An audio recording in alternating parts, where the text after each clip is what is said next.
फैसल वाडा साहब, आप फरमाइएगा, इस वक्त काफ़ी नशिस्तें ऐसी हैं, ख़ास तौर पर लाहौर, कराची, इस्लामाबाद, जिसके ऊपर काफ़ी तनाज़ा है और तीनों बड़े शहर हैं, क्या वोट ऑडिट हो सकता है या मट्टी पाओ और आगे चलने का काम होगा? बहुत शुक्रिया मलिक साहब। देखिए मलिक साहब, सबसे पहले तो ये कि जो सलमान अकरम राजा साहब ने बात की है कि जुम्बिश कलम से रिज़ल्ट चेंज हो गया, तो जुम्बिश कलम से तो पाकिस्तान की 65 साल की हिस्ट्री के अंदर जुम्बिश कलम से बहुत कुछ हुआ है। फांसियाँ भी लगी हैं और जुम्बिश कलम से चीज़ें रिवर्स भी हुई हैं।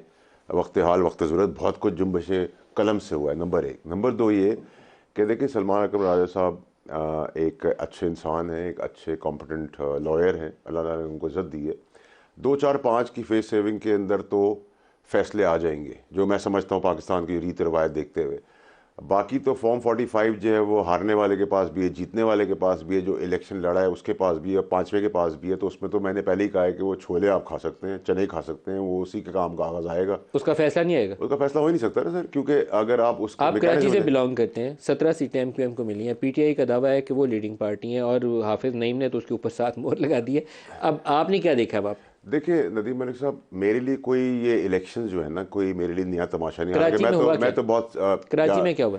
रिसेंट स्टूडेंट हूँ, लेकिन मैं आपको बताऊं कि सर ये 2018 में भी ऐसा ही हुआ था, आज भी ऐसा हुआ है, इससे पहले 2013 में भी ऐसा ही हुआ था, 2008 में भी ऐसा ही हुआ था, और आगे जो इलेक्शन आएंगे उसमें भी काफ़ी हद तक कम होके होगा, लेकिन होगा ज़रूर। तो पाकिस्तान की हिस्ट्री में मेरे लिए कोई नई चीज़ नहीं है। जब हम जीते थे ऑल ओवर पाकिस्तान, तो हमें भी पता है, उसमें आप हल्फ उठा कर सकते हैं कि मैं कहूँ कि रिगिंग नहीं हुई थी तो रिगिंग हुई थी, ठीक है। आज भी रिगिंग हुई है, उससे पहले रिगिंग हुई थी। अब जो आने वाले इलेक्शन इंशाल्लाह साल, 1.5 साल, 2 साल या उससे पहले, वो एक कम रिगिंग वाले होंगे, उसमें आप सही जमहूरियत देखेंगे। लेकिन मेरा सलमान अकरम राजा साहब की मौजूदगी का फ़ायदा उठाते हुए मैं ज़रूर ये कहूँगा कि सारा दिन अब आपने कन्फ्रंट्रेशन की सियासत करके देख ली। आपको अगर रिकन्सिलिएशन में भी नहीं बैठना इन हालात में, आप ना माने नून लीग को, आप पीपल्स पार्टी को ना माने, किसी को ना माने, बट आप डेमोक्रेटिक फेस के साथ वहाँ बैठे तो जाकर। अगर यहाँ 3 आदमी बैठे हैं डेमोक्रेटिक, तो मैं तो दरवाज़ा खोल के आके बैठूंगा, बिकॉज मैं जब तक सिस्टम के अंदर नहीं होऊंगा मैं सिस्टम को ठीक नहीं कर सकता, नंबर एक।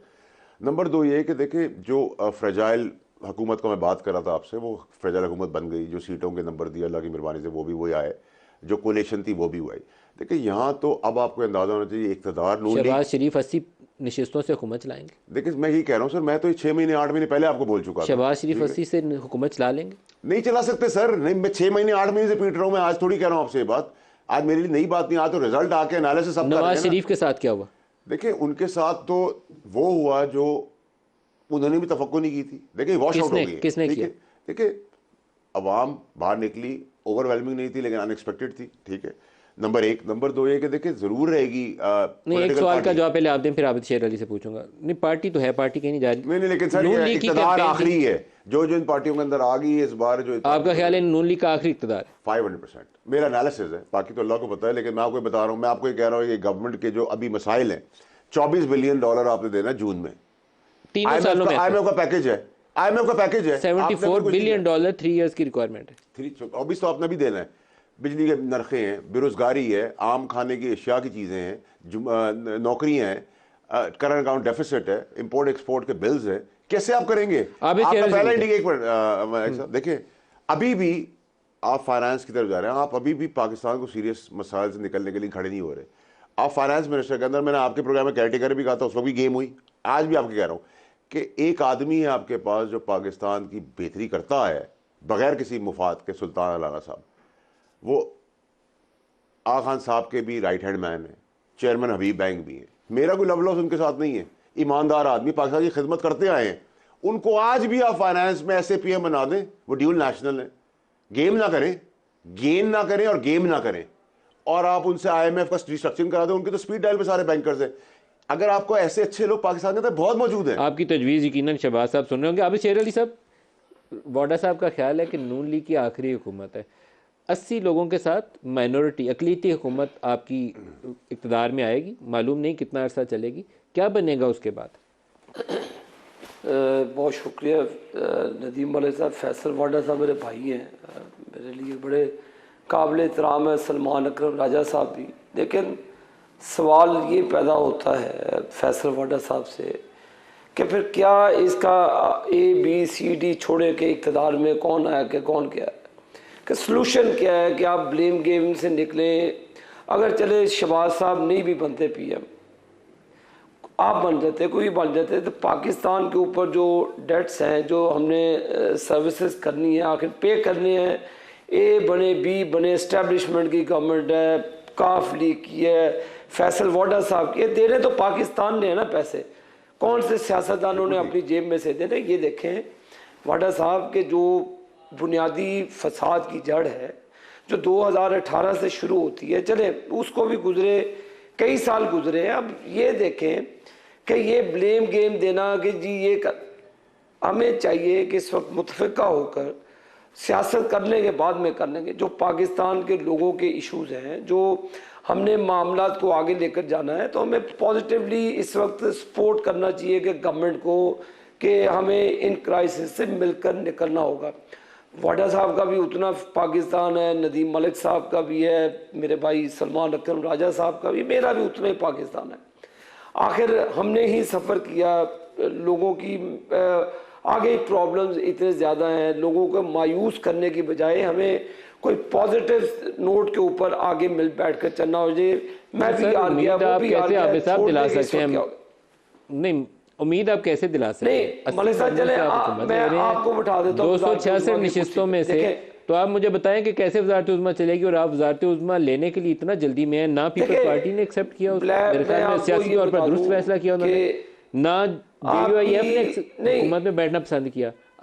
आपकी तरजीह क्यों है हुकूमत लेना? मैं इससे समझने से कासिर हूँ। काबिल एहतराम है, देखिए किसी न किसी ने तो मुल्क को चलाना ना, ड्राइविंग सीट पे बैठना है। आगे हमने अपने पॉलिटिकल कैपिटल का बड़ा शदीद नुकसान किया माजी में भी, तो लेकिन मुल्क को तो चलाना है कि नहीं चलाना? किसको फिर दें हुकूमत? कौन चलाएगा हुकूमत? किस तरह? एक सवाल का आपसे जवाब चाहिए। सोशल मीडिया के ऊपर इसके ऊपर लोग सवाल उठा रहे हैं, आप इसके ऊपर रोशनी डाल सकते हैं। आप लोगों ने फुल पेज ऐड छापी, फ्रंट पेज के ऊपर कोई न्यूज़, कोई अखबार जो है ना वो पूरा अपना पेज किसी को देता नहीं। PM नवाज शरीफ हेडलाइन के तौर पर आपने छापा, फिर आपने पूरी कैंपेन चलाई पाकिस्तान को नवाज दो, आखिर में आपने शहबाज शरीफ को नवाज दिया। तो ये इसके पीछे साइंस क्या है, मैं आपसे जानना चाहता हूँ। पार्टी के अंदर से साइंस है कोई, या पार्टी के बाहर की साइंस है कोई?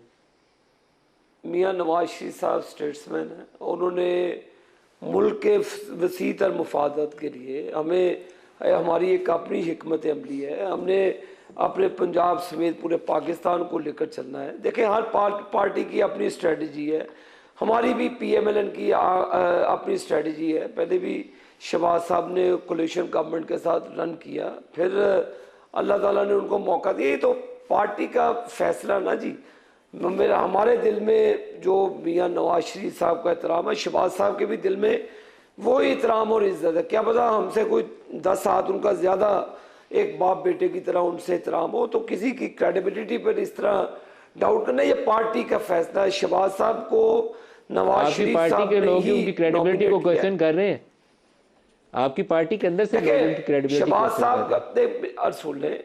अब मुझे मेरा नदीम मलिक साहब एक आपके सवाल का जवाब दूं, फिर आप जितना मर्जी बॉल को ले जाइएगा।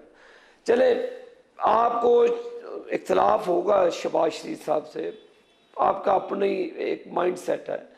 मेरा क्वेश्चन ये है बीइंग पाकिस्तानी कि आखिर किसी ना किसी को तो ड्राइविंग सीट पर ओनरशिप लेनी है कि नहीं? पाकिस्तान की फौज भी पाकिस्तान की है, अदालतें भी पाकिस्तान की है, अवाम भी पाकिस्तान की। अब इलेक्शन हो गया, अब जो भी रिजल्ट आना था आ गया, लेट्स मूव फॉरवर्ड। खुदा के लिए मीडिया से भी मेरी दरख्वास्त है कि ये जो भी अभी मैं चला जाऊँ कि मैं कहूँ जी KP में सारे फेक किस्म के फॉर्म 45 है, खुदा के लिए इस मरूजा से निकले, मुल्क को आगे लेकर चले, सब मिलकर, सबकी जॉइंट रिस्पॉन्सिबिलिटी है।